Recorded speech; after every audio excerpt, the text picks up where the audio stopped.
Okay, I'm gonna call the select board meeting to order for Monday, November 10th at 7:01. Review agenda for additions, removal, or adjustments of any items. Anything? Either one of you? Nope. Public forum, 5 minutes for any person that's not on the agenda to have a say. Anybody? Okay. Department head roundtable. Where's Eric? Probably out on the road. Oh, probably. Okay, Bruce, you're on. Bruce is here. Yep. Good evening, Bruce. Hey, good evening. Just a friendly reminder that as of November 1st, we have the parking ban in effect. So there's no overnight parking on any roads or streets in Bristol. And for those that are parking off street, they have to be at least 2 feet from the pavement. They can't be blocking a sidewalk and have to be at least 1 foot from the sidewalk for plowing purposes. Other than that, it's snowing out there, so everybody drive carefully.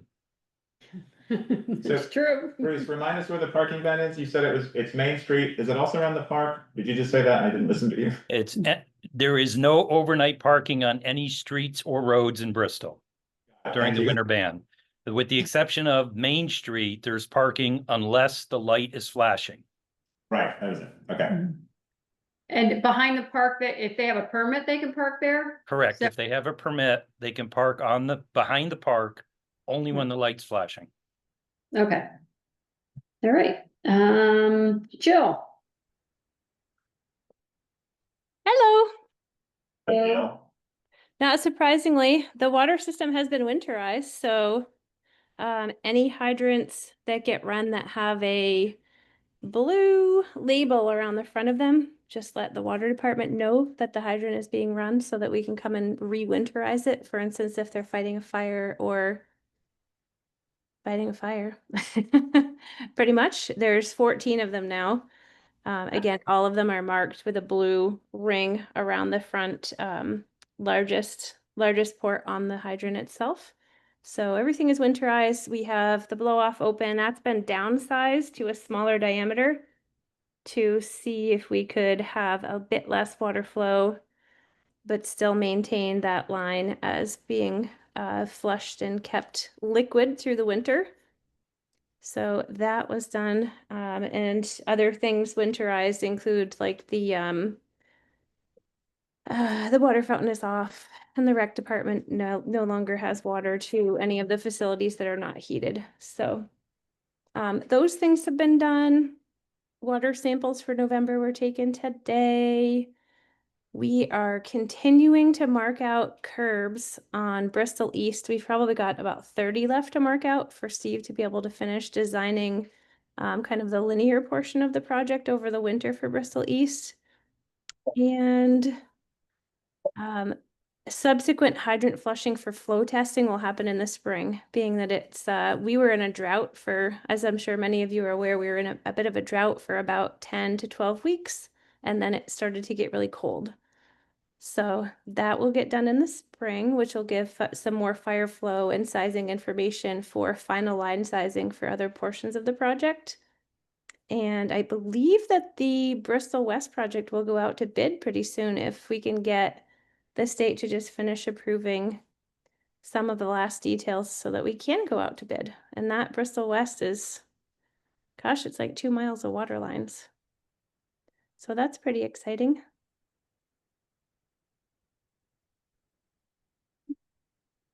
That it? Yeah, for now. There'll be more in 2 weeks.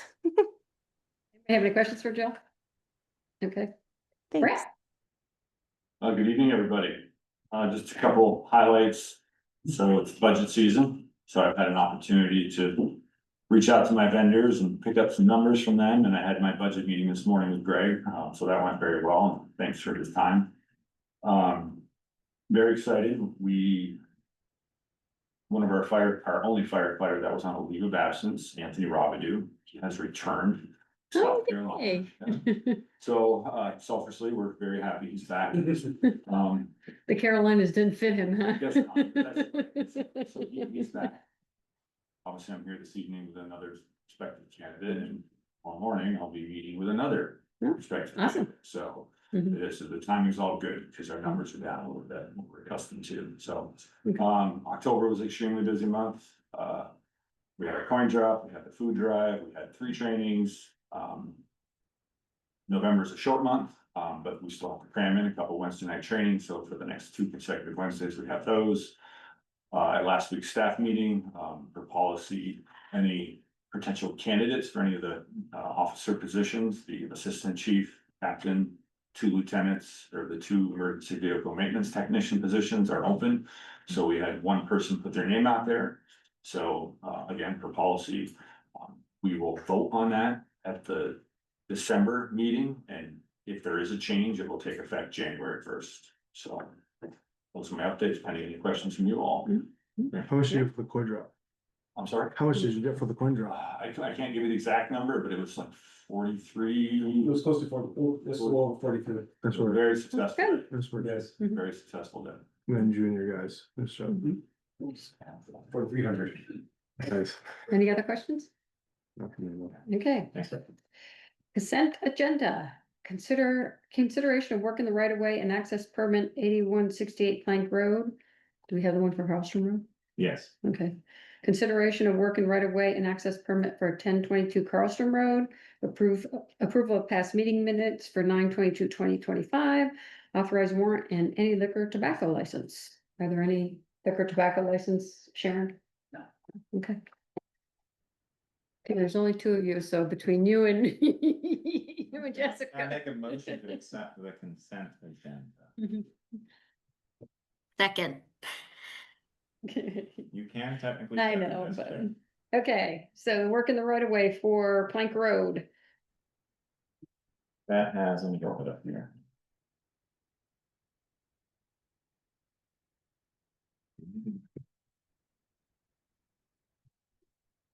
Yeah, you weren't prepared, huh? Thought you'd look at it.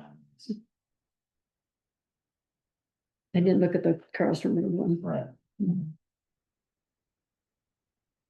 Well, I can ask my question on it, but Yeah. No. Connect here, hold on a second. It's gotta get me here, get co-host. It's technology, the speaker was in it. Okay, there we go.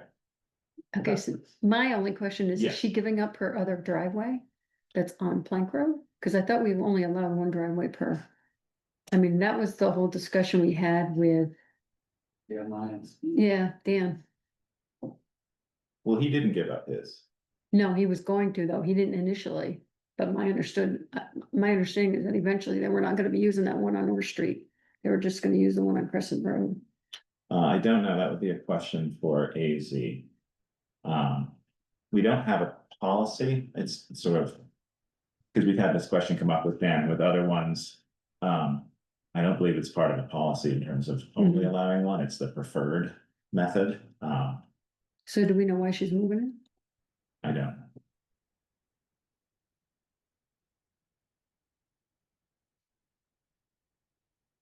Yeah, there's nothing really in there. I No. looked at that.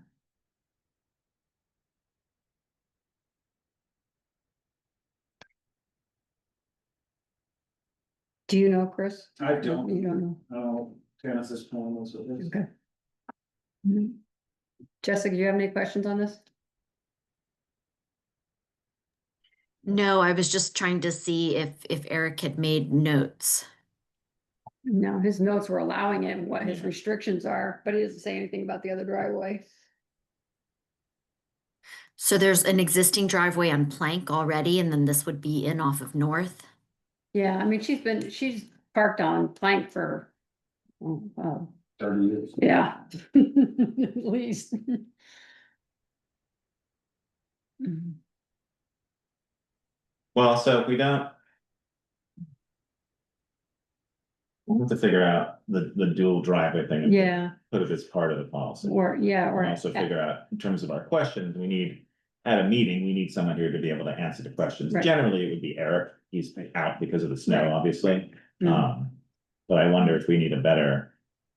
You know, these go through AZ, Eric and AZ, right. but are they required to be here at the meeting if we had questions or if we asked questions before? Just Mhm. to streamline this process. Mhm. But yeah, they are good questions, so we have to figure out how to get those answers. Yeah, I mean, I don't have a problem with her putting the driveway there. It's just a matter of whether we allow the two. Yes. Mhm. Thanks. Good. Right. Go ahead.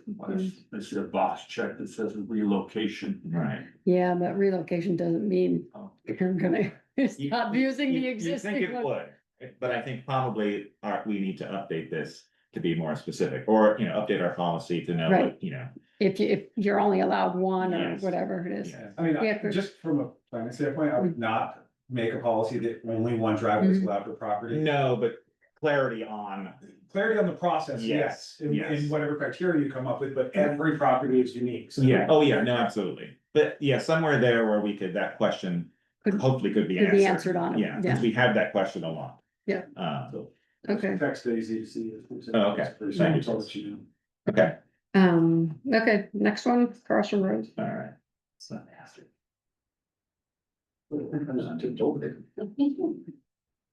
Then the crossing, this is the one.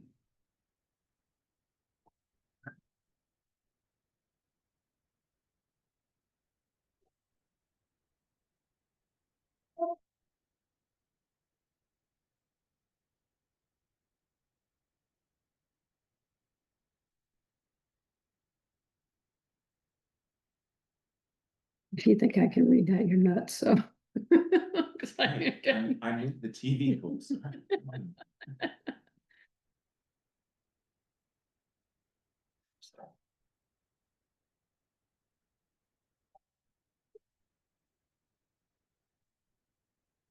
But distance is good both ways, and to install a plastic culvert.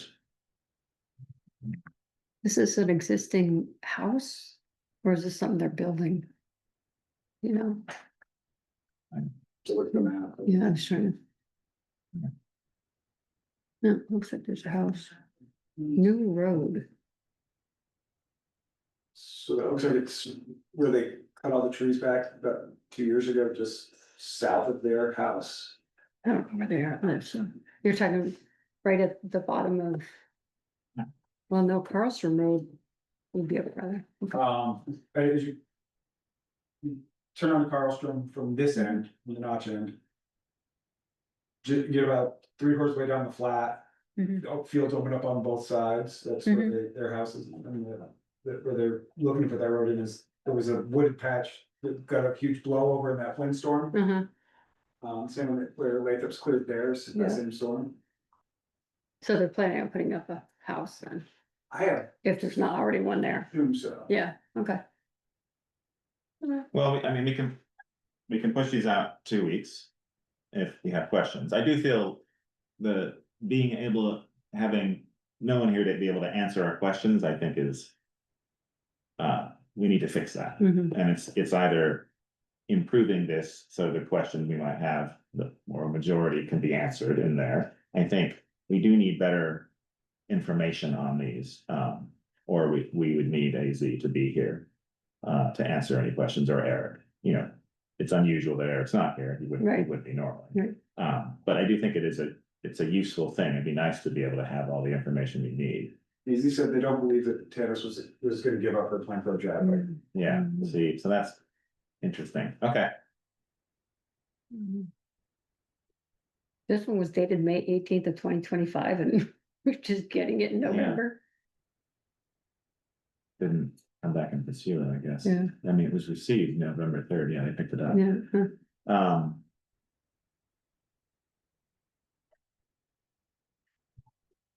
I mean, I guess, What is out of policy? I don't know that I know where our policy really is. And then, I mean, I just know we had a big discussion with Dan about him having two accesses. I know. And then when He there's was such a here, he small was lot, discussing it. when there's such a small lot, it's. Yeah. Takes up a lot of space, but. I mean, I don't think there's any reason that we have to really deny them. Right. At this point, so, until we get a policy, a better policy. Yeah, or a clearer It's policy. not, this isn't Mhm. make or break anything. no, I know, Let's make it 2 Okay, Okay, the minutes I sent to you guys. Yep. And what's the warrant? Yeah, the total number. it's, the new one is, drum roll please, $121,185.23. God, cheap. Yeah. What- On the I would- next meeting. I wouldn't say. School I know. We have to But I make that said school payment? cheap. Within 15 days. Yeah. after the taxes. Yeah. Okay. Any other comments on the consent agenda? No, did you Okay. send me comments on minutes? I didn't see. Yeah, I did. I sent them to you and Greg. Really? Mm-hmm. See, he keeps telling me he doesn't get Yeah, my. I got, it's, yes, it was the agenda item too, yes. thank you. Yeah. Okay. Okay, so I have a motion and a second. Any more discussion? Okay, all those in favor on the consent agenda, please say aye. Aye. Any opposed? Motion carried. Okay, regular business. Bristol Fire Department Fire Chief Brett LaRose and firefighter candidate Michael Steins, thank you. Yeah. Steens, thank you. Before we proceed, Mhm. is it out of order if I ask to provide an additional update, an alibi in my report? Sure. Is that, Go ahead. I mentioned it to Greg today in my budget meeting, but as your board members may recall, we've been talking about this pickup truck for some time now. Well, finally working with the dealerships and, getting more real about what we wanted, what we need, I should say, what we need. So I have prices and it is my plan to come before you all. Fortunately, it will be virtually because I'll be in Pennsylvania on Monday, the 24th with those proposals. And I told Greg if ahead of time, I would provide him a write-up, a justification, if you will, which you've all heard before, but I'll put it in writing again with the quotes. So you guys have something to look at. And if you want to throw questions at me, honestly, it's your prerogative. So, Okay. Okay, so 24. 24, and just a reminder, the monies for this purchase is all a donation, Okay, all 100% a donation. And that was just from the coin drops. That's a No, great no. price. Different one. okay, Okay, yeah, I will put you on the agenda. Well, no, Come forward.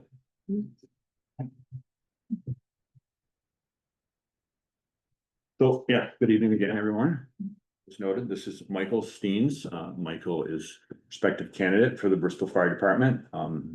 As we normally do, we have taken him through our normal process. So Michael came in and we had an informal meet and greet. Actually, Michael's come a couple different times as he's pondered this idea, and then finally life is in order, and this is a good time for Michael to come on board the fire department. So filled out an application, we had an interview, a couple of the officers interviewed him, did the background check, the reference checks, and very excited about the possibility of bringing this person on board. So here he is. If you have any questions for Mr. Steens. What's the onboarding process like from here?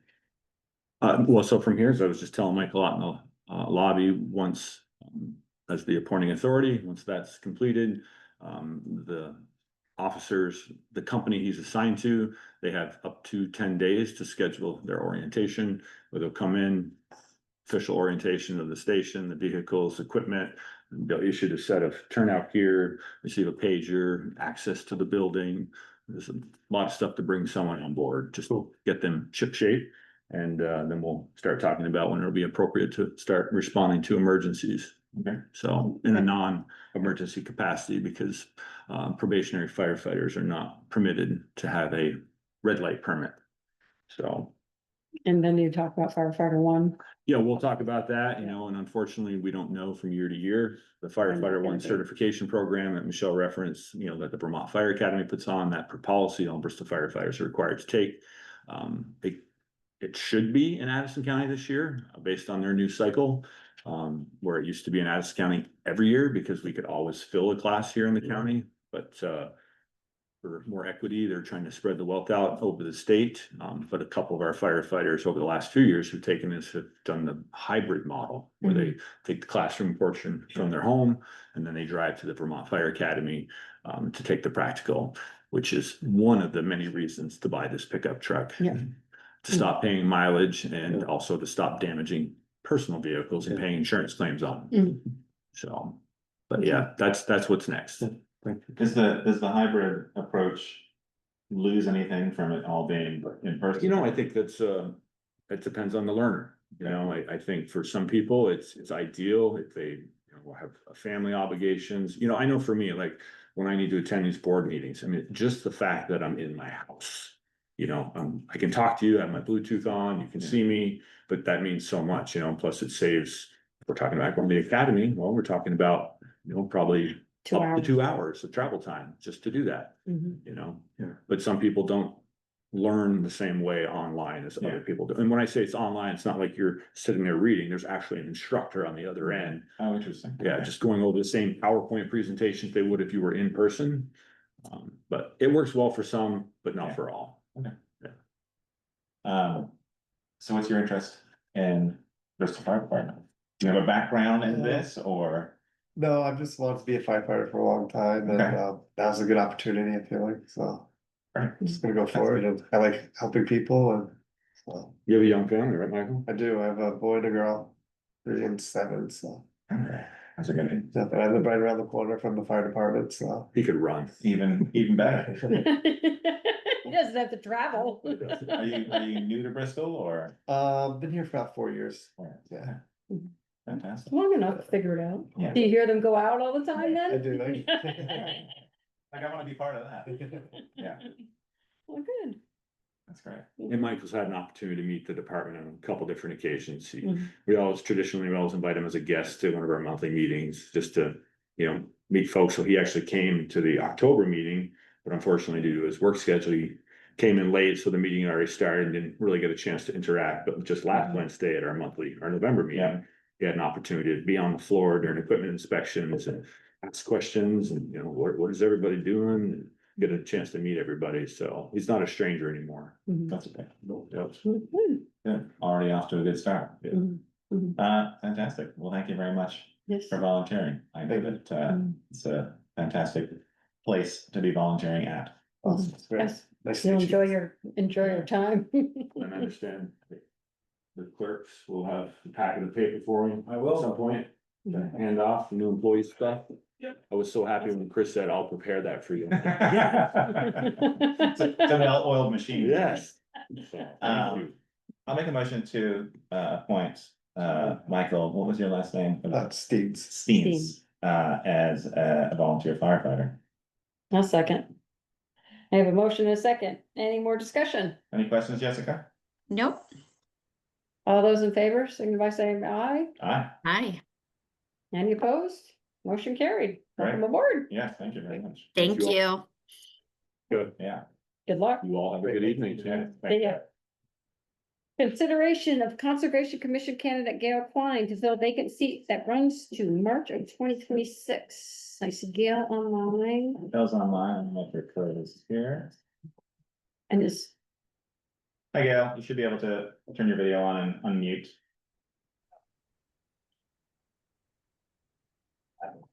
There we go. Okay, hi. how are you? Okay, Okay. Thanks for having me. Want to be on the Conservation Commission? What's that?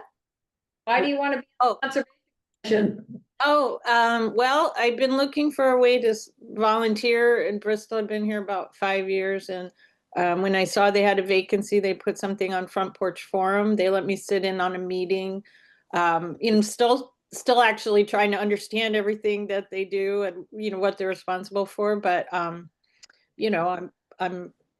interested in serving, and I love nature and just interested in learning more about governance in our town and everything. And so it seemed like a great opportunity because they needed someone, and I've sat in on a few meetings. Obviously we talk about the parks and things that, all of us care so much about. So I thought it would be a great way to learn and participate more in town. fantastic. Do you have a background at all in conservation or anything like that, or just an interest? Yeah, just an interest. I don't have any background. I've asked them repeatedly, is that okay? But then they said it's fine. So no, my background is more creative arts and writing and counseling and done mental health counseling, and so it's not exactly that, but I've always had an interest in it. Yeah. Yeah. So Perfect. Awesome. Well, thank you for volunteering. I'm glad to hear that you've attended meetings. yes. Yeah, it's a great group of people. Jessica, you have any questions? No, we appreciate your service. Thank you. Motion to get applying to the Conservation Commission. So this is a vacant seat that will run until next March. And then if you still enjoy doing it, you can come forth and we'll Reappoint. to a couple of years down the line. Awesome. Second. Okay. Thank you, Gail. Yeah. I have a motion and a second. Any more discussion? All those in favor signify by saying aye. Aye. Aye. Aye. Any opposed? Motion carried. Well, Thank you, Gail. thank you, Gail. Thank you, Gail. Have a lovely evening. Okay, continued review of a new livestock running at large ordinance. Okay, so we've been at this for a while. And it's come back on the website. There's a little bit of history of sort of where this came, how it started and where we're at now. We've got the latest draft, which was February 3rd of 2025. Looking back in terms of the history, our last update was the end of February. We had our attorney, Kevin Brown, look at it, provide some documentation. We've had police department weigh in, bunch of different things. Last agreement was we were inquiring how neighboring towns were addressing impoundment. And it sort of fell off the radar. We talked about our offense fees, stuff like that. Our last ask was getting more detail and outlining various enforcement processes. Well, we also talked to a couple people about doing someplace to impound them, Correct. and there was nobody that No. said there's no way they would do that because of a lot of the requirements that are needed, especially Yeah. for a horse. Our attorney said that the statutory options were not of practical utility. And so it's sort of hard to rely on those if we wanted to put those into our ordinance. And part of our main discussion was the fact that the ordinance seems to be driven by a very small amount of issues. Mhm. One case in particular that keeps coming back up. And so I think, unfortunately, it's just, I would feel hard supporting something where it was driven by a single bad actor. I don't think the town should create ordinances based on that. And I think given the resources that we have and the particular nature of the livestock that this addresses, I think it could potentially create more issues for us trying to deal with it. I think, we've batted it back and forth and spent some time on it, but there doesn't seem to be any clear direction that we can take. Right. If we create the ordinance, we're setting ourselves up to be able to manage the potential animals, and I don't think we have the resources to do that. And I don't think the resources are available to us. Doesn't resolve the issue. I mean, No, because, it doesn't. I mean, the resolution ultimately is gonna be a civil case. Yes, It's not, the town's not responsible technically for this person. yes. What, And I know the bad actor has ebbed and flowed in terms of ownership of animals and things like that. So there's been change there. Sorry, Jessica, you were gonna say. I was just going to say that what I like about having the ordinance is that instead of us paying the police to round up, in the blotter this week, it was chickens and horses. So instead of us paying the police at whatever their hourly rate is or overtime rate to do this, what I like about the ordinance is it creates a fine structure so that the costs are then not borne by the taxpayer, but instead by the bad actors themselves. So maybe I could suggest that we take the impoundment part out of it and just make it an increasing fine where your first time it's just an accident and you get a warning and don't do it again. But for people who continually let their animals go through town and we have to pay the police to go get them. I mean, I'm trying to remember in our last budget, don't we pay the police $12,000 a year to round up animals? I really would like to pass that cost on to people who do this frequently versus taxpayers. It just doesn't seem like a good policy for us to keep paying more and more each year. How are you gonna do that? If they don't pay the fine, how are you gonna do it? How are you gonna enforce it? I mean, ultimately, the enforcement means taking the animal. Right. I mean, if you wanted to write that in there, otherwise it could simply be a fine. And it's like any other fine that we have for anyone. How do you get people to pay it? Like, at some point you're expecting that people will pay it because they are receiving these fines. But what about the other fines that we have in town? I mean, we don't send the police out to people's homes, do we? Certain tickets Bruce has to give. Bruce is the one that has to issue them. Right. And if they don't pay, you wind up taking them to court. I mean, I Okay. think the difference here is that you're not dealing with livestock, you're not dealing with a living animal that Right. needs to be taken care of. If it's a water fee, obviously, as we will discuss in a little bit, we have our water ordinance and we have more ability in there to hopefully get money, or back payment, things like that. With this, it's a little different. If it gets to the point where we do have to take the animal, then there's a lot involved in taking that animal. Could I? One sec. Okay. We'll have discussion and then we'll. Okay, great, thank you. Um, Yeah, I mean, to me, the consequences for the town are Yes. outweigh the benefit. yeah, But at what point do we draw a line? I mean, when the budget gets to 15,000 or 20,000, like at some point, it doesn't seem right to me that there are people who don't police their animals, expect the police to round them up and bring them home like it's some sort of a service, and we all pay for that.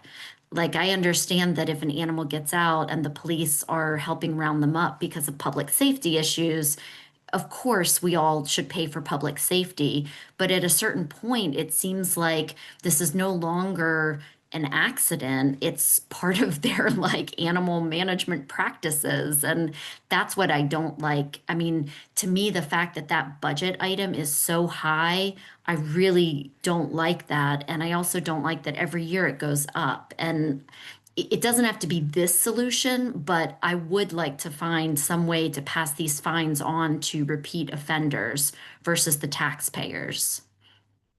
so animal control in our budget, proposed for 2026 was $9,540. Previously, it had been $7,000. Mhm. The 7,000 was actual in 2025. And that's just for the dogs. Might be a little bit more actually. This actual from the town report was only 2/3 of the year. So it's probably around 10,000. I don't know in terms of this. I think you're still on. Like what's the? It's mainly been dogs, but I don't think.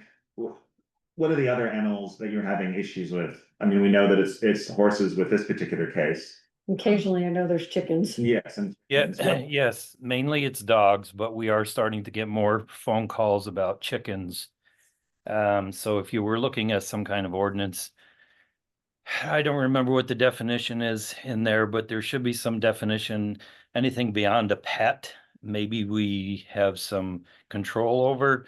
Um, you know,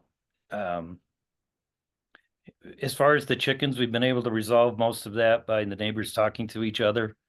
But I mean, at some point, somebody's gonna say, no, I'm not gonna get rid of my rooster. I want to have it. And I don't care, my neighbor is 50 feet away. Mhm. So I just think because we're starting to get more phone calls about at least those types, we should have something. We should have something to address if you're going to keep an animal other than the typical pet, cat or a dog. What are the consequences if they aren't staying in their yard, if it becomes a nuisance because of noise, becomes a nuisance because of odor or whatever? Right now, we don't have much. Mhm. I'm not Well, looking to create more work, but when somebody calls and asks a question, there's not much we can do to help them. Mhm. Is there anything that you see in our current draft, and obviously you've worked with us through this, that you have concern about that's gonna add more undue sort of process on you as part of the police department? I mean, we're adding a bunch of things in. I mean, our livestock is horse, stallion, colt, gelding mare, sheep, ram, lamb, bull, steer, heifer, cow, and all these. There's a lot in there, chicken. I don't know if you need to add all of them. I mean, I think if an attorney can come up with some generic or some wording that's like anything other than a typical pet, and then you list what typical pets are. Other than that, I don't think it's going to give us a little more support when somebody calls to say, hey, I'm having an issue with the next door neighbor because they have this animal. Well, there's nothing to support them in as far as an ordinance saying whether you can have that type of animal there. Yeah, okay. Also, could we create a memorandum of understanding or subcontract out to a resident in the area who has land in the stable? And you just bore all those costs over to that person.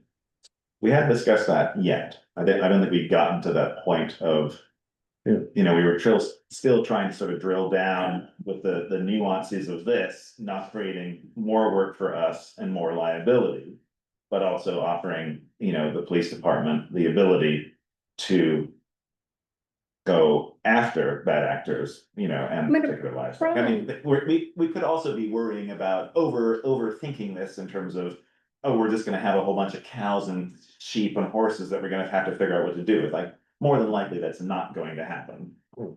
Well, I mean, so let's just say the Hills Farm, the cows gets out and tramples all over the place and destroys property. I mean, you're gonna get a ton of phone calls.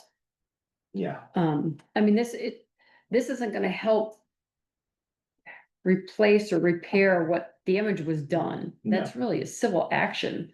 So this is only gonna give Bruce or the town some sense of if it's a repeat offender, Yeah. I guess, the way I look at it. Mhm.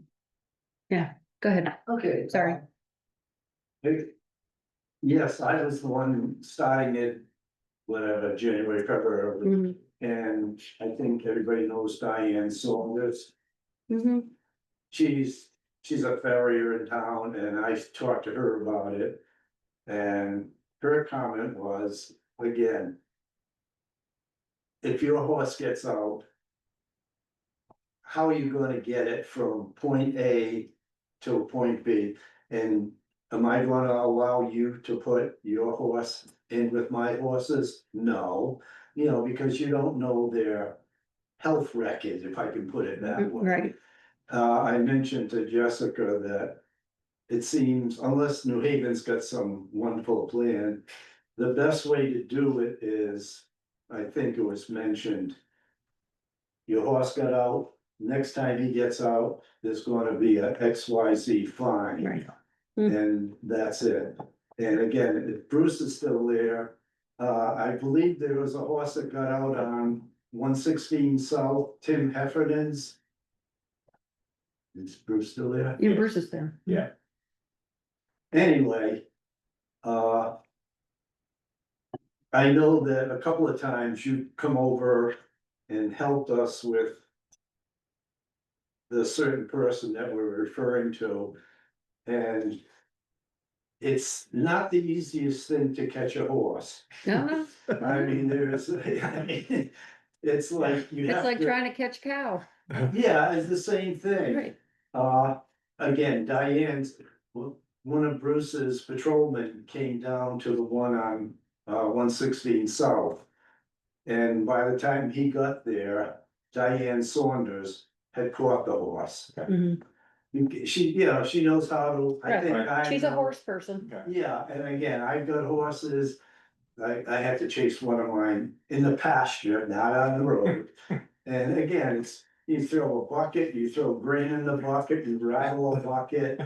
And they go, oh, food, and then they come over and hopefully they come close enough and you throw, well, you call it a leash, a lead rope Halter. yeah. around their neck Halter, and yeah. drag. Mhm. Diane offered to the patrolman that Yeah. went there to give them a halter and a lead rope, Oh, great. Mhm. which is the basic, it's Yeah. just trying to catch them, Mhm. but again, realizing the situation, trying to take a horse from somebody is. Yeah. It's more, I don't know Yeah. how, the only reason I brought it up, I'm from Rhode Island, and there was a guy that. You'd say, hey, would you move my horse? And yeah, and he would, but there's nobody, we even thought the Stark, Addison. County Commission. County, they would do it, and they go, they're not gonna do that unless they get paid. In other words, the town would be putting up so much money ahead Right. and and I mentioned to Jessica the fact of just. Your horse got out, Yeah, and you have the fun. that routine, you gotta fix your fence so it doesn't happen again, Yeah. because if it does happen again, it's a $100 fine, $50 fine and that. And again, I think it's also been mentioned that. There are many fines given out and they're still out, nobody's collecting, but at least there's some. Threat, I guess, I Yeah. hate to say threat, but Yeah. the idea, there is a punishment if you don't do it. But as far as impounding horses, nobody's gonna want their horses in with a Yeah, strange horse, and it's just not advisable. Okay. So anyway, that's the thing, and I don't know, well, I'm sure Diane Saunders or myself or both of us could teach the Just, patrolman how to catch a Okay. horse, it's like, it's not, you don't call the dog over and that, so. yeah, okay, So that's what I just Okay. wanted to get all right, thanks, guys. Yeah, I mean, I think I agree, I think if. Bruce is supportive of this, if it allows them. More ability to. Find someone whose animals we're having issues with, like we have nothing at the moment apart from dogs. So it does offer that. I think we're mainly worried about the idea of us taking animals and putting them somewhere else. I mean, we rarely do that with dogs, and Right. I feel that that's gonna be a much higher risk animal than horses or cows or sheep or whatever, or roosters. So perhaps it's something that we approve of and we see if it's actually usable and a viable solution for what we're hoping it's for. Well, I don't know that you're gonna wanna put the impoundment piece in there. We've got nowhere to put them. Okay. So we could I turn mean, the and the other, impoundment out if we're concerned about if we don't have. yeah, I mean, if we don't someone have locally way of that consequences. will take them, or an organization that will take them, we could definitely do that. I mean, I guess the question might be for Kevin to say, do we leave it, and then if you leave it in, you don't have to follow through with it? Yeah, The other question might be that, and I don't know if you can do this or not, if there's enough of a penalty and they don't pay don't pay the fines. Can you treat it kind of like we do the tax liens? And put a lien on the property. That's assuming they own property. I mean, imagine you have a court hearing, What's that? you got a court hearing for this, right? Well, that's what I'm trying to decide, I mean, is that the way we go? Is it like eventually if they don't pay, you're gonna have to take it to court, is my guess? Otherwise, Cause your issue is Otherwise, civil no. ticket. there's no way for any of us to enforce it if there's a Right. court Yeah. hearing involved. would we need to put that in? I don't about- know. Okay, I don't know. I mean, I know like when we did, Lawson Lane, Yeah. the water lines, Yeah. if they didn't pay, then it would become like a tax thing on their property, so that's why I don't know if this is Okay. similar or not.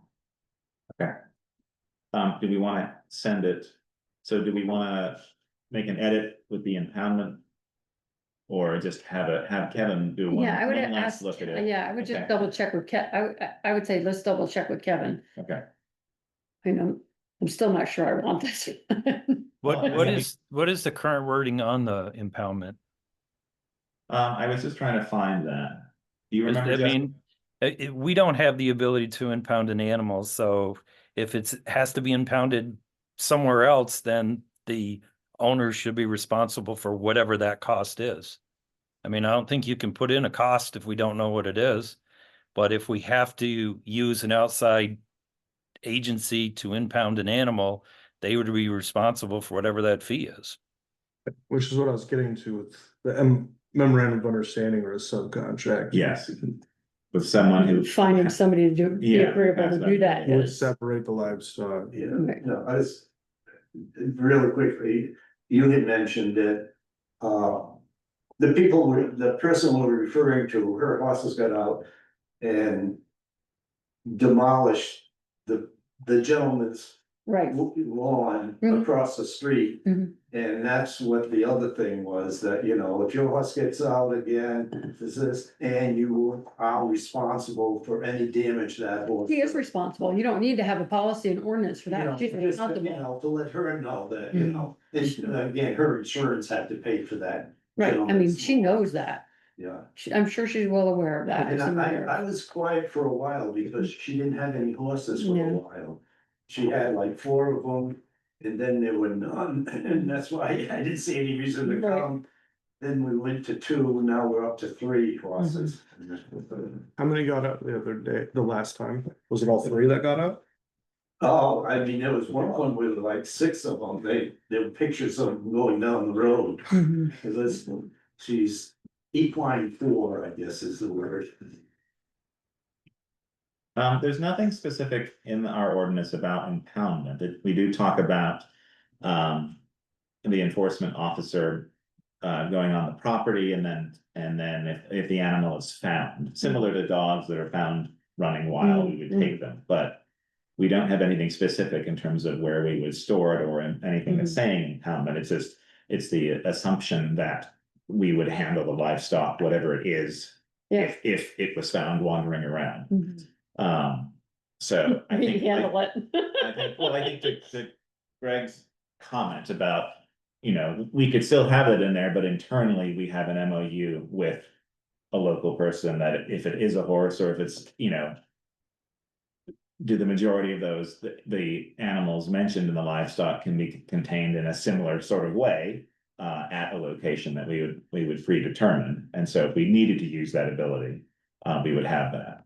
Well, And I hope that would be separate from this. and I hope that would include that they won't be getting their animal back until they. Yeah, All we the have all fines that, and that? you know, if they talk about us posting it. I've read this. So. You know, the posting shall include a description of the livestock, time and place the livestock was found, name and address, things like that. The livestock is not claimed by the owner after 10 days, if the owner gives notice to the enforcement officer of forfeiture of ownership, or if the owner fails to complete their remedial action. The livestock may, at the discretion of the select board, be sold or transferred to humane society or rescue organization. Yeah, good luck You with know, that. we do have information in there. Just saying, good luck with that. With the amount of forces that are in rescues, Yes. it's hard to sell them, hard to get rid of them. So that's Thing there, up front here. E and. Put a thing up front. Yeah. Right. And then you have the. You ride it back and the- forth to work. There we go.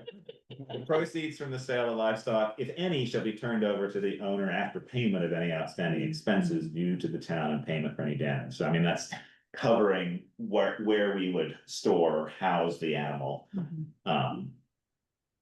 So let's couch it so we can have Kevin draft a little bit and we can all put in our 2 bits, Joel and.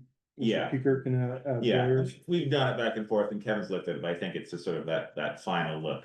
I think if, you know, if Bruce wants it, I think since we have nothing at the moment that our police can use for cases like this, whereas we do with dogs, it seems like having one is a positive thing. It's just the unknown of what Right, to do with an animal if we did in fact have to found take a it. horse Mhm. running around or something like that. More and didn't know- visibility out there tonight too. I Right. really hate, you know, and while that isn't the town's responsibility, That's, if we can yes. try to. okay, So I don't want to jinx myself by talking about the enforcement end of it or the seizing of an animal. But we've been fortunate that so far, any animal that's been out, whether it's been a horse or a cow, we've been able to locate the owners. And the owners have come to retrieve the animal. So, you know, having something in there like Jessica had mentioned, the first time offense is this, the second time, then you up it. Having something like that, I think would be definitely a benefit for not for the town, because it doesn't necessarily law enforcement's not the only one that will have the authority to write the ticket. I think we should have it so any could write the ticket, or the town administrator could write the quote ticket. Yeah. Because it's, you know, we keep saying the police, it's not the police that's coming up with this fine. This is a town issue or ordinance. The police are one agent that can write the ordinance ticket or so. Anyway, Mhm. I think we should, you know, focusing on the impoundment. I don't think that's a priority, because I don't think we need that as important as having some kind of fine structure. And yes, it increases each time, so then people will pay attention. And you know, yes, if they choose to fight it, it goes to a court hearing. So you will have a decision from a court officer. yeah, Mhm. okay, yeah, our fees, you know, it's 160, second is 320, third 480, fourth 640, fifth and subsequent offenses 800. So, you know, we have a fairly high scale that hopefully will encourage people to look after their animals. Mhm. Whether it's a horse or a chicken. Yeah. So That's an expensive chicken. Yes. So we'll send it back for Kevin for one last look, and then bring it back on the 24th, Okay. and make sure other members get feedback. Okay, Okay, all right, excellent. And thank you, Dennis, for your feedback. Thank you, Dennis. again. We appreciate you Thanks, sir. being patient with the board on Well, this. again, as I said, she didn't, I know we shouldn't be, but there was not a problem. And Yeah. Then there was one the beginning of October, and that was an accident. And Okay, somebody did some work in the field and didn't close the fence, and anyway, by the time the patrolman got there, Diane Saunders had already. well, that's good. So, okay, which, Doing better than in previous times, so that's good. okay, Okay, moving on. Yeah. Water Commission. Thanks, approval- Bruce. thank you, Bruce. Approval of latest Bristol Water Use Ordinance policy revisions. Okay, so I supplied Fund Line, it was on Base Camp 2. That's the water ordinance, and it's got the red line version, which were the changes from the attorney. So the last time we sent this out, again, this is another one we've been working on for a long time. It was sent out for Kevin. We approved it pending Kevin's review. Kevin's review. He reviewed it. Everything in red were here, his changes. I didn't see anything in there that No, if I was fine with it. caused concern No. for myself. He removed a few things, added a few things, but generally just sort of tidied it up and made sure that it was consistent all the way through in terms of how we were handling some of the not liability, but the fines and things like that. Policies, procedures for Yes. that, yeah. So hopefully everyone's had a look at that, and then I also supplied the clean version with his changes. So I'm fine with it, and I'd make a motion to approve the ordinance, and then obviously follow statute in terms of posting, or our policy in terms of posting. Jessica, do you have any questions on it? Are you good with it? I was good with it. I was just going to second the motion. So I have I think it needs to be posted for 50 days. yeah, I know Yes. there's statutory requirements, I Yeah. don't know what they are, but yeah. So I have a motion and a second, regarding the, Bristol Water Use Ordinance, any more discussion? All those in favor signify by saying aye. Aye. Aye. Any opposed? Motion carried. Right, so you and Sharon will figure out how long, how, where, all that good stuff. I think it's got to be put in the newspaper, doesn't it? Yeah, it's a whole bunch. AZ will probably have some, can give you some feedback as well. I don't, because it's the ward ordinance, water ordinance. I don't know if it's a particular set of days versus other types of things that we would do. I think that's why it's 50 days. It is, regardless of a water district or whatever. Okay. Hey, discussion on updating the policy regarding development on the town green. So I'm only gonna make a comment here is that I think we should hold this over until both Peter and Joel are here. I mean, we can discuss it right now, but I Sure. think we should. Yeah, we Wait, can skip it if you want. I think Why don't- that's best I do. to Yeah, wait for there's them. something where, you know, it's come up in the past because we've been talking about the EV charging and potential for Right. putting that in that location. There's also a couple other things that have come up, that we had a bicycle repair station that we had talked about previously, that's been sort of sitting in storage, if we wanted to put that in. And then there was also potential from the recreation department to put on like a portalet in the summer months on the green. Mhm. And so looking at the policy that we have, and it's a policy versus an ordinance, it definitely needs updating. There's very little there. This was done in 2015. And so with the documents that are on the website and on Basecamp, it sort of provided a history of how that policy, or sorry, ordinance policy came Policy. about. Policy. Policy came about, and my suggestions as sort of a starting and first draft of updating it and getting a little bit more detail and granular with it, so we can all sort of work. I think it's best to keep a policy. I think it helps us a lot, especially because we have select board turnover and things like that. But I definitely think it needs a lot more detail in it in terms of being able to manage what we need to manage on the green. Did you go back beyond 2015? No. Jim, hang on a second. Only because Kevin had said something to me about the original grant. There was Yeah. some kind of restrictions in there about the village green, so There I'm is. sure before we start messing with this too much, let's make sure we look at that. I mean, I don't remember what it The was. policy came from the planning commission. It was requested, and it would all. stem Yeah, but I from- think there's some restrictions in the village grant. Maybe What's the said it village? was, It's. when it was created, when the green was created. Oh, I see. Yeah, Okay. so, It's- check that. I don't know what that is, but. There's no mention of that in the policy that we No, currently have. I know there isn't. Okay. I read that. All But right. I also want to tell you, talking about the EV chargers, Yeah, Prince Lane is, from what I understand, a town road. So why can't we put the EV chargers behind the block? Right where the new sidewalk is? sorry, say that again. Prince Lane that goes through Shaw's, apparently is a town road.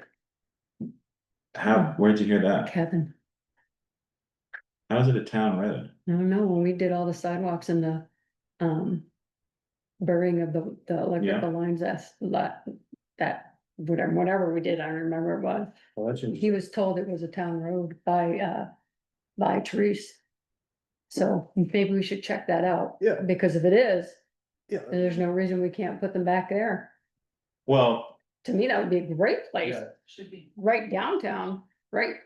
the Yeah. only issue is that it will be a lot more expensive. And so if the board is willing to have the town chip in for costs, any, Why would it be more expensive to put it there? because all the utilities are buried and it requires digging in asphalt and repaving. So it adds maybe another There's the 10,000 to the cost. So.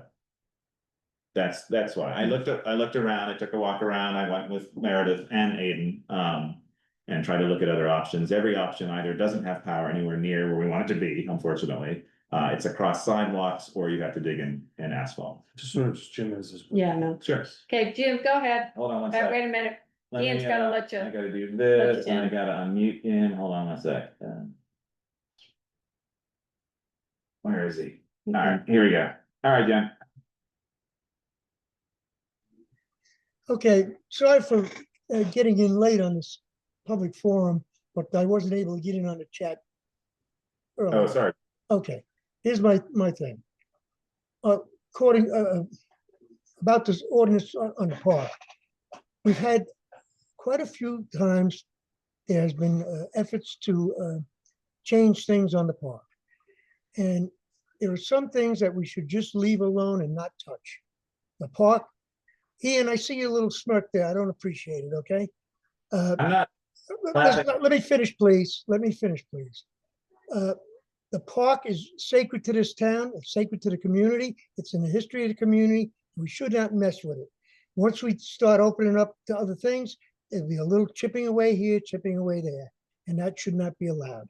The second thing is concerning the charges. At one of the previous meetings, I asked one of the individuals that was pushing this, if the reason for doing this push on this electric charging station was so that that particular individual did not have to sustain the cost of putting one at his own home. His answer was yes. That should have given you a message right there. Okay, I don't. If people want to go for electric chargers, fine. I'm not for it myself.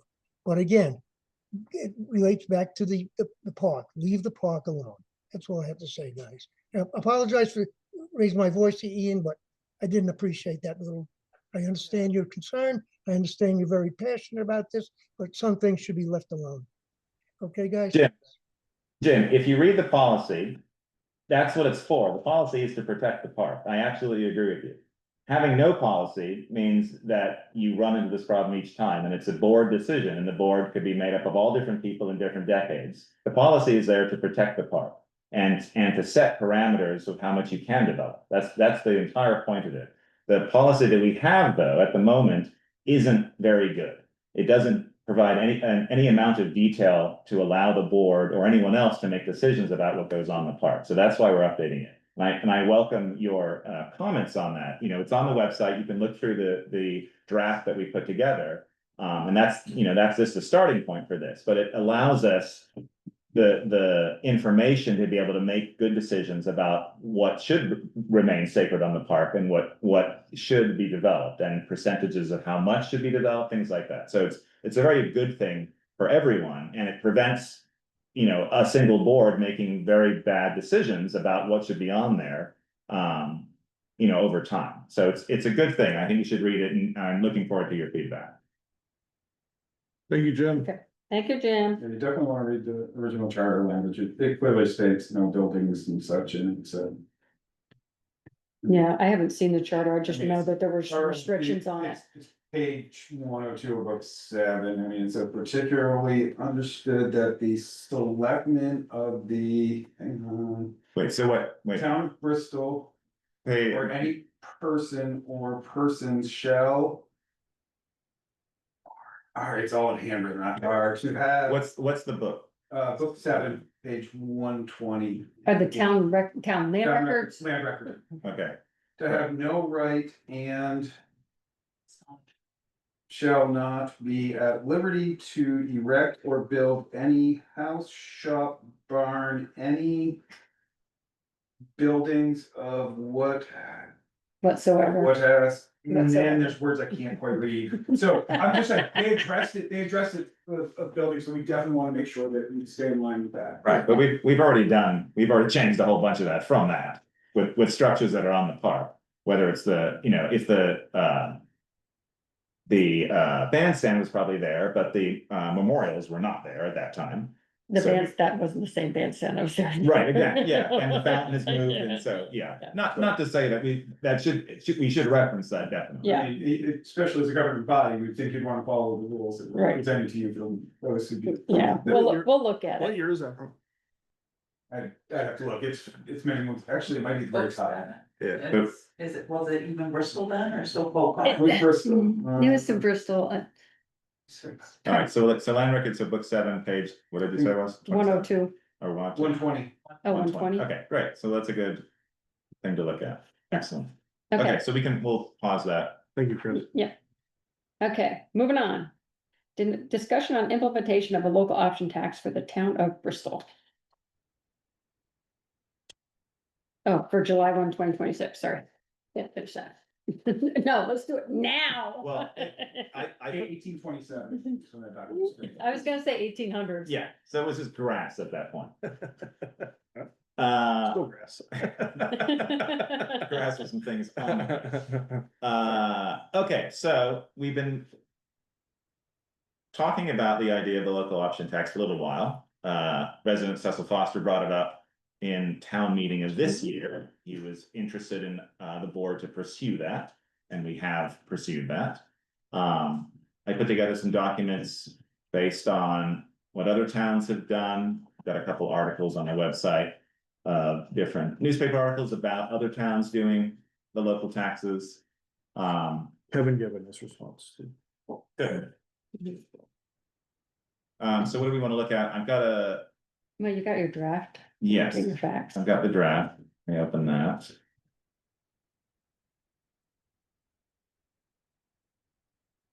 Somewhere. Didn't find it.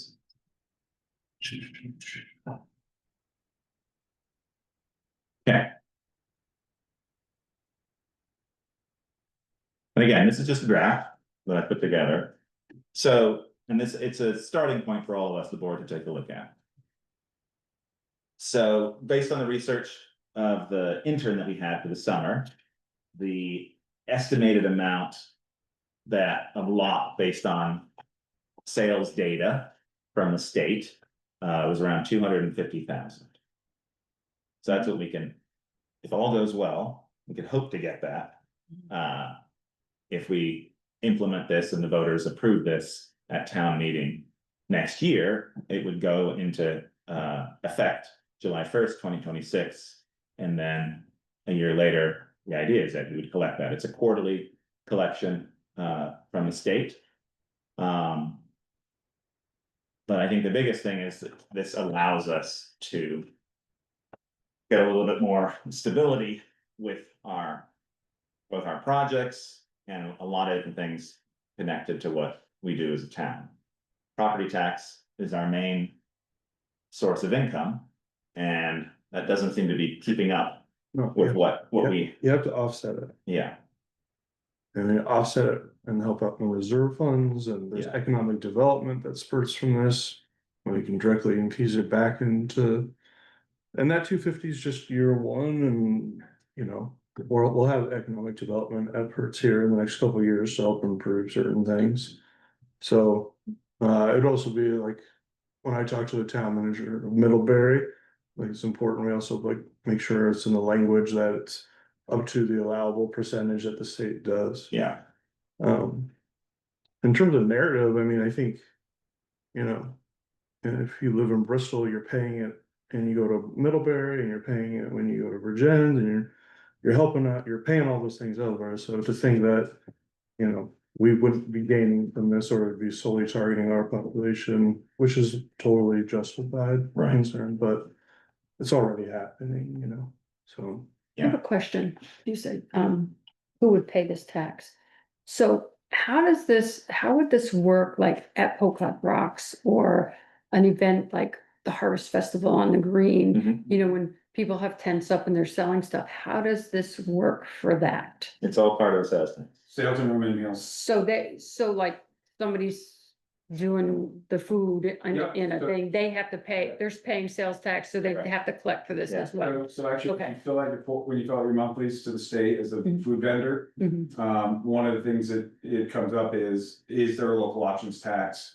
And if so, what is your cost? And Yeah. you have to report that to the state. All Yeah, right, it's all set up, you know, Vermont's had it for. assuming they pay this, enough- assuming they're paying sales tax. Correct. Mhm.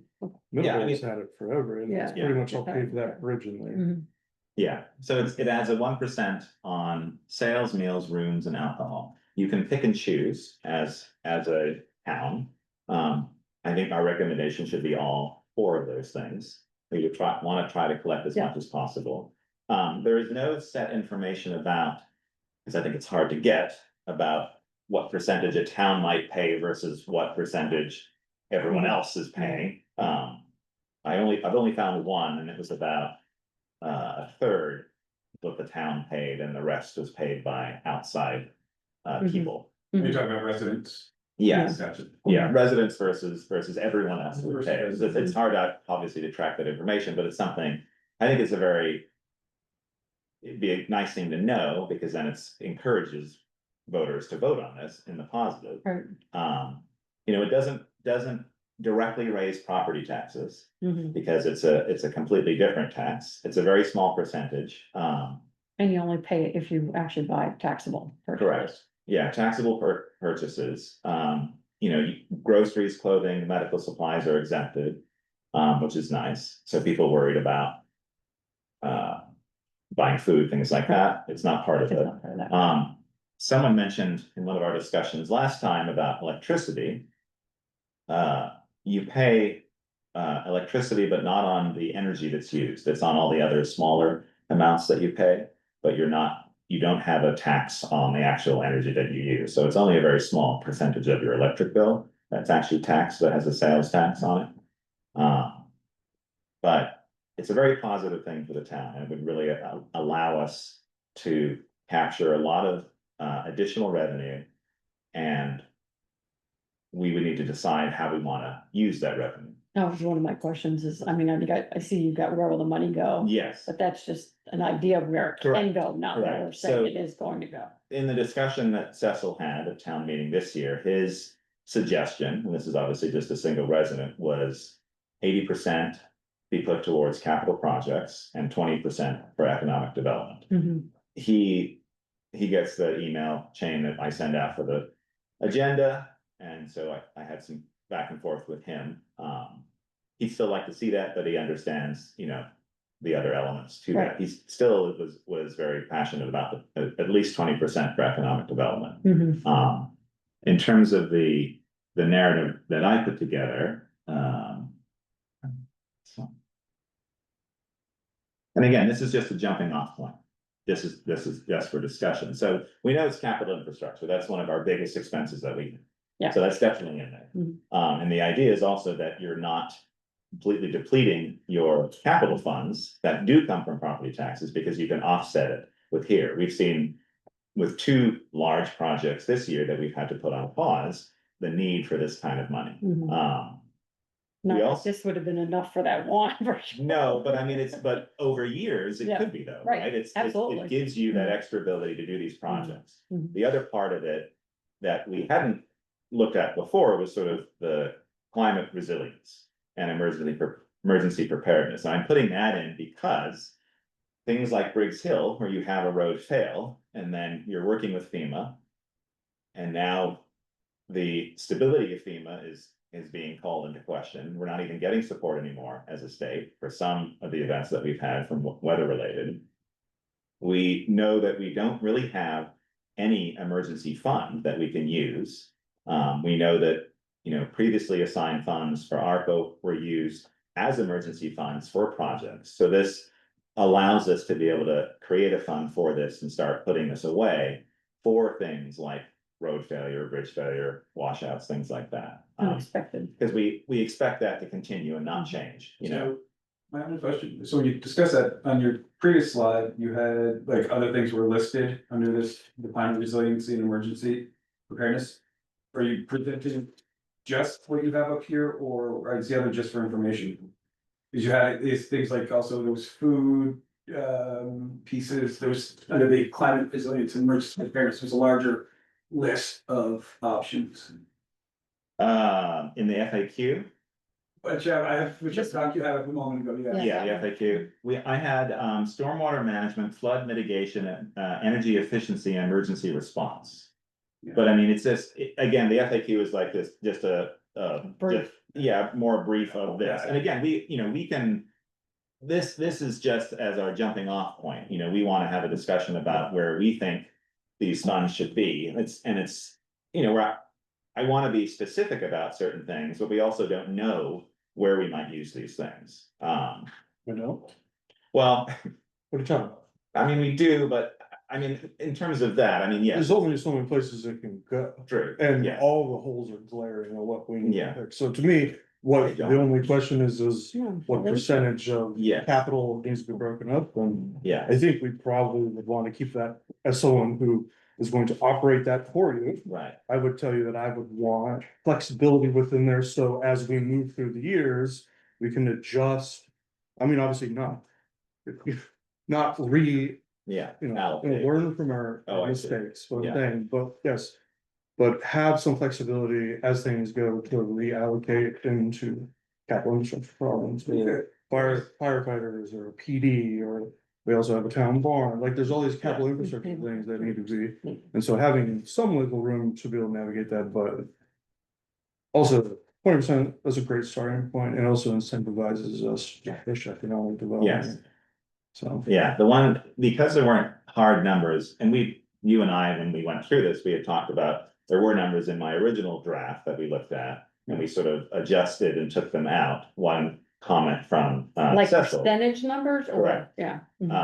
Because we'd had that discussion about the flexibility to be able to move. One right. comment from Cecil, as a voter, he said he would feel much better voting on a percentage to know what the town would be spending that money on, which I think is probably on the minds of a lot of voters Most too. people. Have you actually looked at other warnings when the other towns approved them to see how it's worded? Yeah, they have, some of them are percentages, some of them are just a single fund. It sort of varies, the information that I found. But I mean, we can set it up however we want it. So my concern would be, on any of the, like, whether it's the economic development fund or the climate resilience, or even the capital infrastructure, the capital infrastructure will always be able to utilize. But if you do 20%, you're talking roughly 50 grand a year. Next thing you know, you've got $500,000 sitting in the economic development fund because we haven't had a project that we've decided to use it on. That's where the flexibility really needs to be available, where you can maneuver through that as that fund is growing. It would be nice to be able to say, okay, let's stop. We don't need to put 50 grand, and we can start doing 10 until we get caught, until we decide we need to use it. Or hopefully we don't have another major emergency over a 5 or 10 year period, and that fund grows in excess. Do we keep plugging money to something that is well funded? well, I'd imagine, until we get things off the ground, it would be an amount, and something like that, we'd wanna like partner with Bristol Core, right? And bring them in and ask businesses how they think best that we could infuse it, and that I think is, everyone on the board's probably the same. Thought. Yeah, and that's where I would be nervous about coming up with like a hard Sure. and fast. Yeah, we can work that out. I also don't just want us using money to use money because it's in there, Right. Go ahead, Jim. This is excellent, guys. I commend you for taking this position. The average consumer won't even feel it because it won't be that much on the average consumer. And it's a great way to help fund these programs. And I agree totally. We've been behind the wall with finances and taxes going up, and the projects that we have that are in the works that we can't do. This will definitely help. So I commend you guys for doing it. Good job. Great, Thanks. thanks, Jim. Yeah, I mean, it would be, we could set a percentage for voting on this year for the agenda. And then if we run into the problem that Chris describes, that we have so much money in a particular thing that we're not using it, we could definitely look at that, and it would. You're talking about economic development. Well, not even that, I mean, all three of them, if we do feel that it's necessary, the voters felt that it's necessary to actually have a clear number assigned to each of those three, if we use these three, clear number. If they do start to get into areas where we realize, oh, we have an abundance of funds, kind of like, I mean, Middlebury ran into that problem. Then it would just be, right, but it would just be something that we could bring to next town meeting to be able to make adjustments. Well, I mean, I think in order for transparency, I think the more simple we keep it. Right. Is more transparent, but I don't think there's anything, mischievous or anything. No. We are, like, capital infrastructure is this, and we're putting Yes. it there. We're more willing to answer questions about what capital infrastructure project we're planning toward. Yes. And that can all sit there, but that's not what I meant between. Oh, no, I know. Fire from, I was just having the flexibility. Yes. Yeah. And I don't think we want to do percentages. That seems so limiting, unnecessarily limiting. I think what you have right now where you say, these are our priorities, this is where we'd be spending it.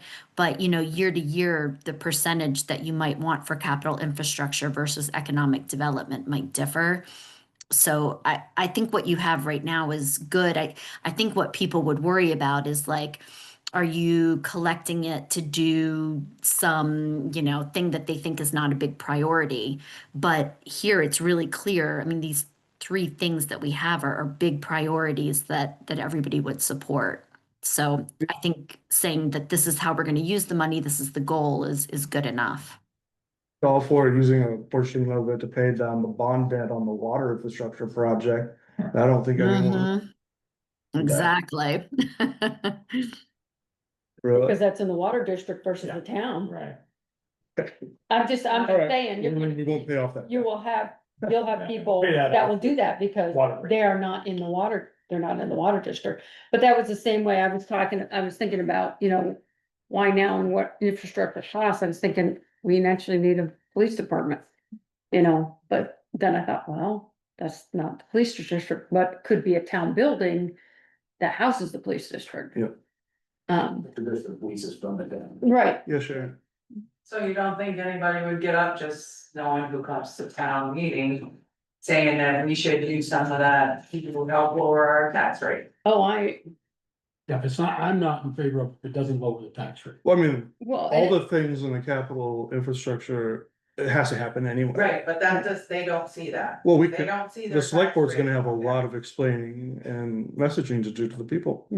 But this is also where we say that, you know, are you going to see the tax rate drop? No, but you're not going to see it rise as quickly as we would otherwise need to cover these costs. So what this does is this effectively says we're going to collect taxes from people who come into Middlebury to go to restaurants or shop here or vacation here, people that you normally couldn't tax. So we're increasing the tax base.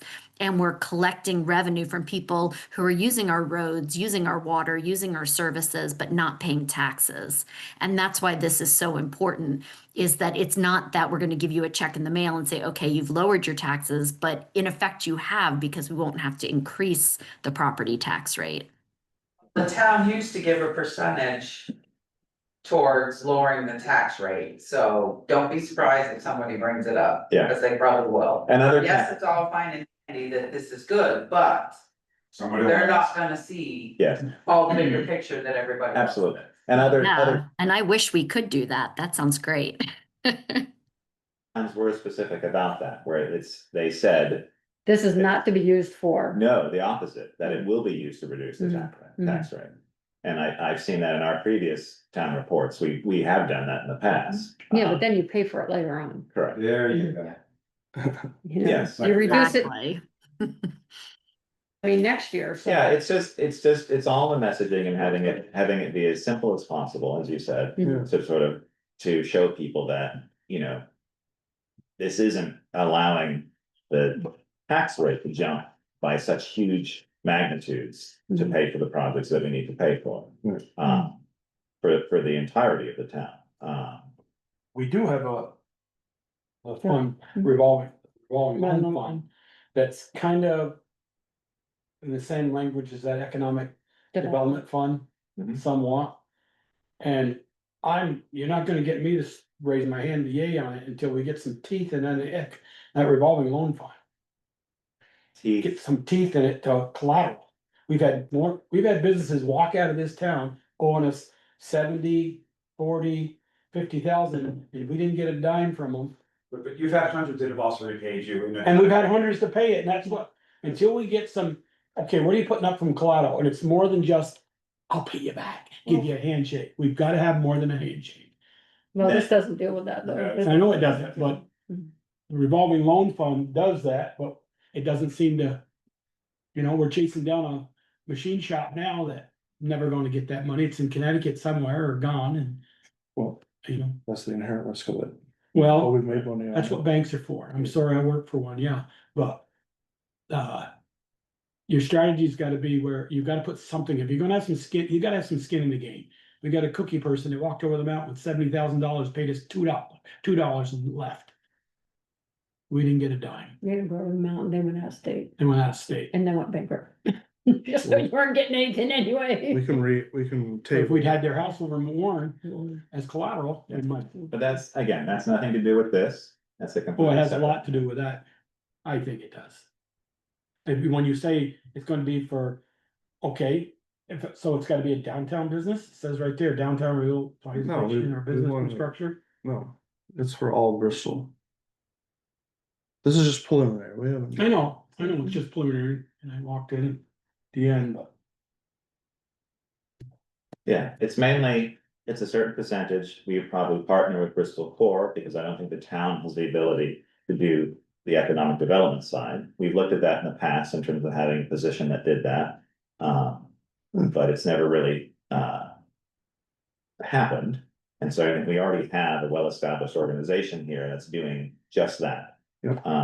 And so I think by allowing them and others to be able to use those funds, to be able to reinvest, you know, it's a big part of it. By helping them, we help everyone. Yes, So it is in our Yes. very best interest to You know, improve business here. and their core already has specific messaging, Yeah. and so to give them the ability to even perhaps hire another person to continue to do that messaging on behalf of the town, you know, for all of the town, like, you know, we need that constantly, and you can see that in other towns around us, you know, and throughout Vermont, where they have people who are dedicated economic development persons that do that solely for the town. Oh, I'm connected with as. Right, exactly. We can And work we, with and that. we have you there now who Yeah. has experience, who's making those connections, and so I think Sure. all of that drives it.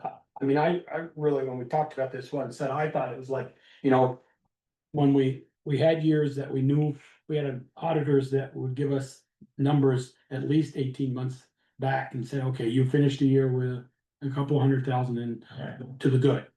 We'd say, okay, let's put 40,000 in capital roads, let's put 50,000 in the capital building. You know, our buildings are not in great shape, a lot of them, you know, some of them are. West Street is in excellent shape now, but you know, this building is in pretty darn good shape with the library, but we're doing some insulating and energy improvements, which needs to be done. So when we don't have to put things in those capital funds, Correct. as in tax dollars, that's where I thought this money would, not all of it, but a good chunk of it And that's. would what go it is. into those capital funds. Well, that's what it's doing, sir. Yeah, Yeah, well, But we cannot predict. and I like the emergency preparedness for, you know, we don't have. where that would be like the Lincoln Road that washed out, it was 400,000 more than we expected. Mhm. Yeah, or the Briggs Hill that you we know, haven't done yet. this is totally new for us, we can see how other towns have done it. But this is new for us, and so we just have to present a narrative that we feel is strong, that people understand, that people will vote for. And then we'll go a year and see how it is. As I said, it's paid quarterly, so we'll see if it gets approved and we implement it July 1st. We'll talk to Sharon a few months later and we'll see how it fares. And the idea is that the more we put into economic development, the more people we can bring here and the more people we can get to We'll pay. spend money. Yes, Yeah. that's the biggest thing.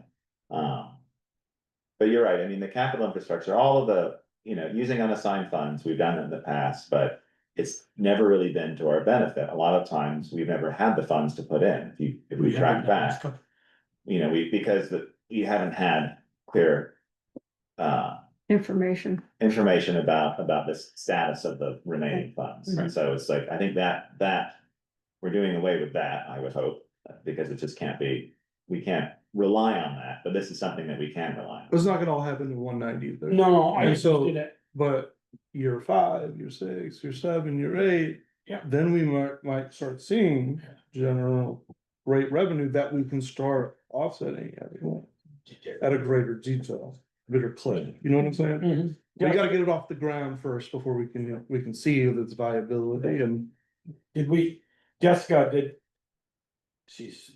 the college student, did he do the numbers, what it would be just for meals and rooms and alcohol? Yeah, versus- that's what Ian has. He has that information. I He didn't was, look at it. his was a little bit lower, it was like 230, 240 something, I added in numbers based on just the minimal rooms that we have. Right, yeah, he couldn't get all the lodging numbers. We have very few, and we're working on those numbers, and we also did, alcohol is based on Brandon. Because the state didn't have alcohol numbers for us. So I did Which- Brandon uses the closest. Certainly. Yeah, but everything else was there, those are numbers, and so They had the the food. estimated is the 250. And everything tax would be how much? 250. 250. No, everything like, not food, but fuel, All sales. all sales. All set, that's 250. 250, so what was just alcohol? Oh. and- I didn't run those numbers, because we're only looked at just doing everything. I think that's where you get the most benefit, I think you need to be all in, and most towns that I research are all in. Mhm. Yeah. You know, rooms is very small for us. Yeah, it would be very small. But, and Only meals rooms. a little bit, sales are our biggest, and hopefully alcohol would be big. I mean, again, we only have one or two, three. There's a lot of people in this town that drink. Right. Not at all. Yeah, so, you know. This, the FAQ is on the website, I encourage people to look at it, Mhm. you know, it's. Hopefully spells out very clearly what this is and what it does and how it benefits Bristol.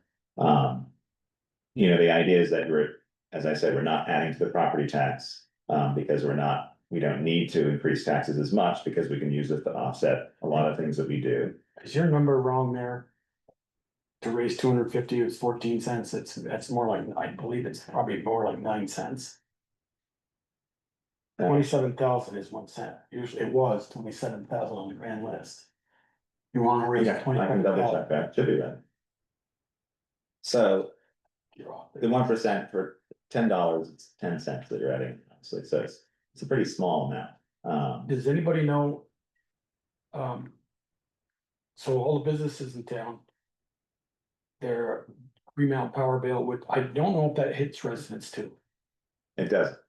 but it does businesses. No, there's a sales tax on all the extra things that we pay on electricity, not on the energy. That's not tax. Yeah, it is for businesses. Okay, I'll show you, want me to show you 5-6 years of Middlebury? Yeah. As their, yeah, not tax, then town tax. As the research that I did said that GMP, there isn't sales tax I'll send you Brandon's. on the electricity use, but there is a sales tax on all the other charges that are on. So if you have additional charges outside of your kilowatt usage, maybe that's what that number is. Yeah, if you can show me Yeah, details, I'll show you. maybe you're right and I'm wrong, but let's double check that. But at least for residents, it's not, the kilowatt isn't charged. It's just the extra charges that are on there, which there are quite a few now. So. Department taxes collects all of this, it's already set for businesses, especially sales doing this already, as Chris mentioned. They just file it, so Bristol would receive 75% of this. Did they change that? Because it They're, was 70-30. they're, It's Yeah. changed. They changed it. So 25% goes to the payment in lieu of taxes, which is the pilot program. And we actually received $20,000 from the pilot program for a couple of our properties, which is kind of nice. So we're That's in lieu of taxes. correct. Yeah. But I mean, so, you know, even part of the percentage that we don't receive, get back. we're still getting back in the form of some of our properties. So hopefully this would be approved March 2026 at town meeting vote. We'd have to decide whether we want it to be a floor vote or whether it should be a Australian ballot vote. And then we would notify Department of Taxes, and July 1st, we could make it, that would be the earliest effective date, we could start it. Then October 2026 would be our first revenue payment. So Joel, your question on room and meals and those percentages, estimated based on Sebastian's work over the summer. Room and 50 to meals, 75,000. meals and alcohol, 45 grand. Rooms based on what they could find at the time was about $2 grand, you bump that up to about 20. Yeah, So you're talking like $60,000 to $80,000 just on those two, so it's hardly worth going to the exercise just for those two pieces. Yeah. So about 30 Vermont towns have lot. Middlebury gets about 1.3 million annually. Which is nice. We can get to there, that'd be pretty nice. Brandon uses capital projects, Londonderry infrastructure projects, improvements. I think Heinsberg definitely. And then sort of a list of what we face over the years in terms of large scale projects and issues that we're having to deal with that cost a lot of money. I like it. Good work. Thank you. So yeah, this is the first round, so I welcome comments from anybody. Please send them to me if you have particular things you'd like to update or change or edit in the narrative or in the FAQ. And then we can continue to update this and work towards putting it on the ballot for next year. And the language, I should have showed that. Let's go back to that. would be. Should the voters approve a local option tax in alignment with the state of Vermont on sales, meals, rooms, and alcohol? As specified in 24 VSA and 38B, with the proceeds designated for capital infrastructure projects, climate resilience and emergency preparedness and economic development. And as Greg mentioned at the top of this discussion, a lot of towns have the actual percentage in of the 1% tax, but there are movements afoot to increase that potentially. And so, as you said, Middlebury's charter or recommendation from Middlebury was to not have it tied to a particular number. They have to go, if it is increased They in gotta the change next it couple of further. years, they need to go back to the voters and have that change. Whereas if we just have it in alignment with the state, it covers any change that we might have. Mhm. But again, You mean if Middlebury want to go from a 1 cent to a 2 cent? well, it wouldn't be Yeah. Middlebury, it would be the state, if they're lobbying to increase it statewide. So- Yeah, but he's saying if they do it, then the town of Middlebury would have to go back to the voters to get them. Yes, But they because don't. their original. They don't, because they are allowed it to the most allowable to the state if they choose to. So if the state changes it from 1% to 3%, Yeah. then they're already.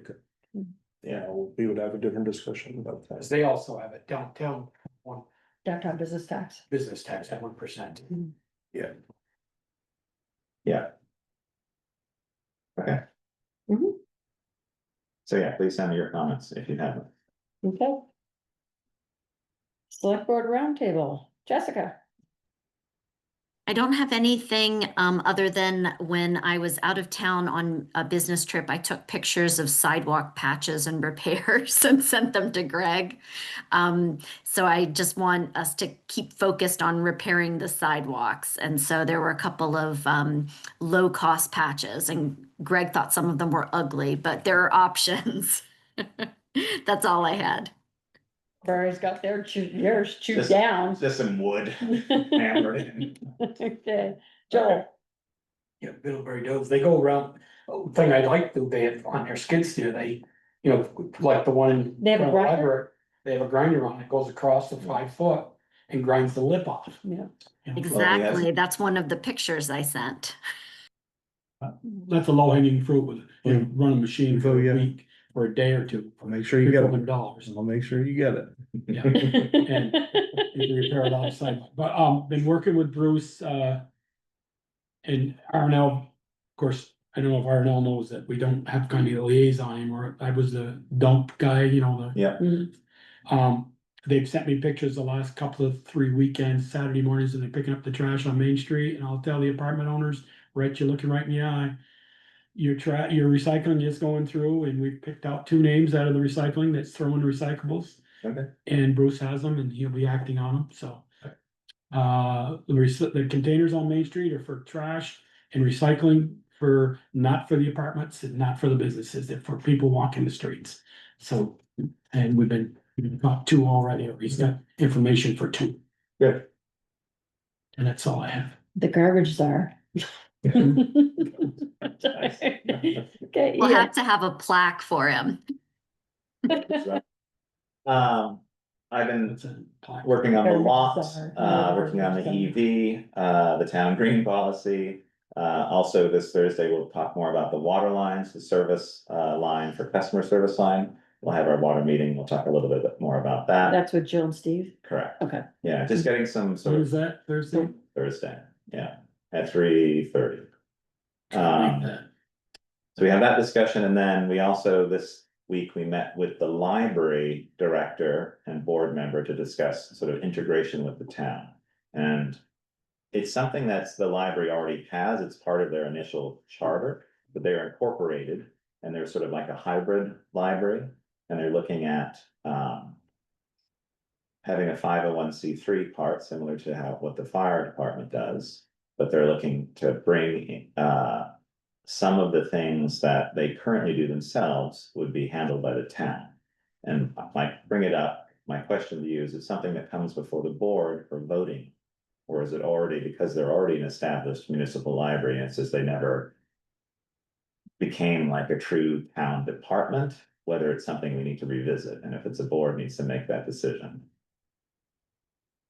That might be a Kevin question. Okay. I'm not sure.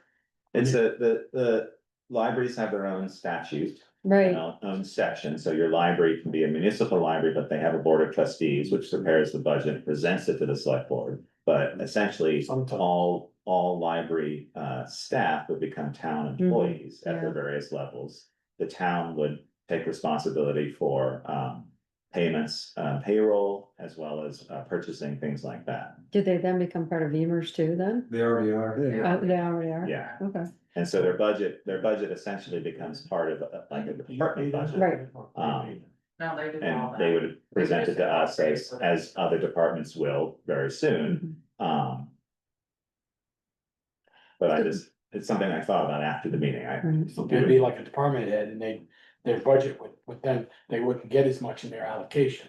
Well, Right. it wouldn't be an allocation anymore. It would just be Oh, similar to the budget. department. Yeah, the only difference between the departments that we have now is that they have to have a board of trustees that has control over creating the budget. They don't have control about how it's spent. You know, that's the library director's purview.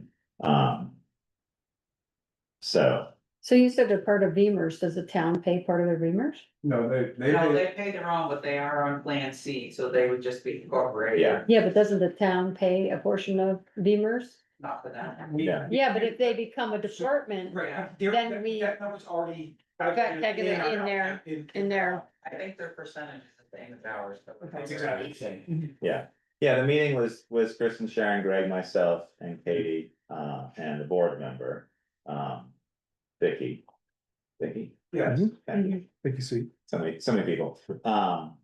And, you know, it seems very positive. It seems like the right way to go. Katie felt that because they've always been this sort of weird hybrid, it was just something where they were established and then never, for whatever reason, Yeah. you know, they- made this transition to actually have the town be a For some bigger reason, part of it. somebody on the board or the trustees I don't know, wanted it to be was at the separate, time, whatever. you at the know, time. and they don't have a 501c3 either, and so they're missing out in various ways, and Katie, I think in her position, having this more flexibility, more time, moving away from some of the administration side of things that the town could handle, because we already handle it for multiple people, multiple departments, would free her up to do a lot more in terms of her position, so I think it's a very To positive work with the thing. board of directors to build a capital. Exactly. Mhm.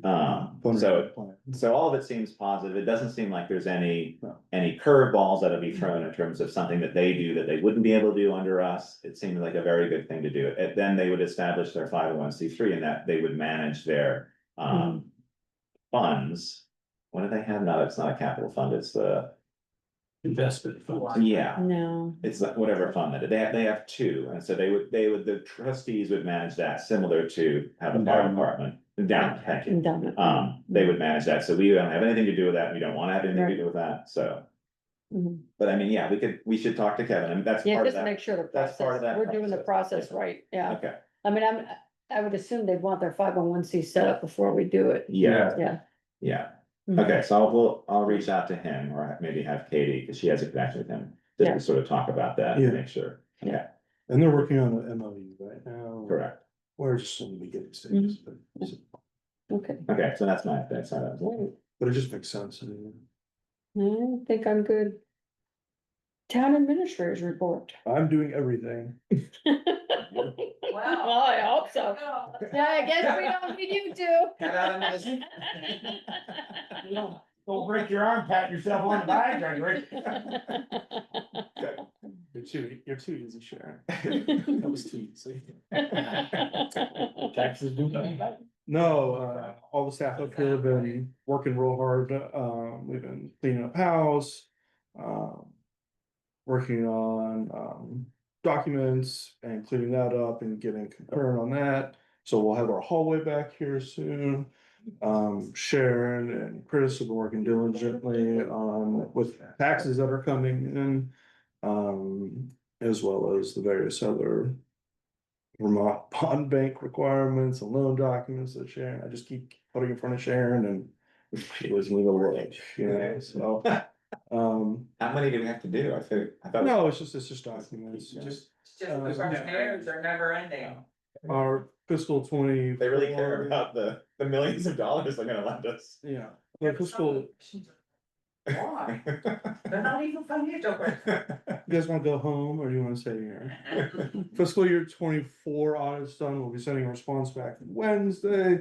We've created, Sharon, Chris and myself, worked on and created a policy with the areas that needed improvement. No, it's no big deal, and we sent that back, we'll send other stuff back.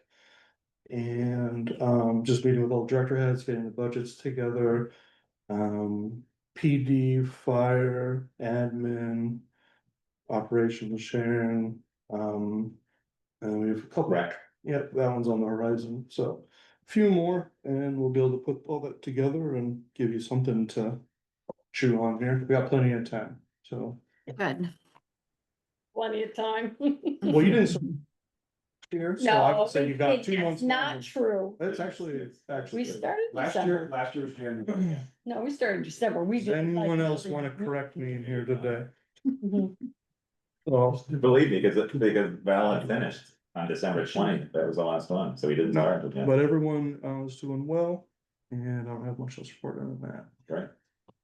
Are we meeting every Monday in December or not? I'm gonna be out the 15th. Not at the moment. No, And once, if we meet every Monday, it's usually in January. and then January 5th, that's not a meeting night. It hasn't been decided yet. My hope is that budget is so efficient now, that we don't need to meet every Monday. I We like do. that. 6 o'clock starting December. Yeah, That's what we whatever. agreed upon at the last meeting or the previous. We started December. And I wasn't here for the pay orders. There was the loan there for 31,000. What was that loan for? Bano. There was one payment in there, 31,000. 34,000 something, yeah, that's for our stormwater bond. Stormwater bond, okay. And Sharon, were you able to hire the temporary help that you needed? No, I've gotten 4 resumes. The deadline is the 13th. Good resumes? We're working through it. Okay. Wait a minute, okay. I got one today, I haven't been able to look at it, and the other 2 were from DC. I know how they got wind of it. Well, we'll You give guys should them serious Put consideration. in my application. There you go, you can come work for me. Wow, it's gotten that bad. I can't handle both of you in the front there. You never know, you might never have to come out front ever I again. definitely won't. I'll crawl out that hole in my window. We're gonna change where the doors go. Yeah. There used to be door sales. Okay. Sure, if I should take that as an insult. Fine.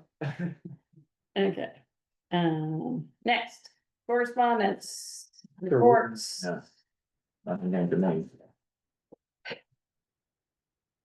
Response received, any of that? Nothing I came to don't think me. there's, I didn't see anything. We're not, no executive session? No. Make a motion to adjourn. Second. All those in favor? Aye. Aye. All right, thanks. Out of here. This was great, guys. Very efficient. Night, everybody. Good night. Good night.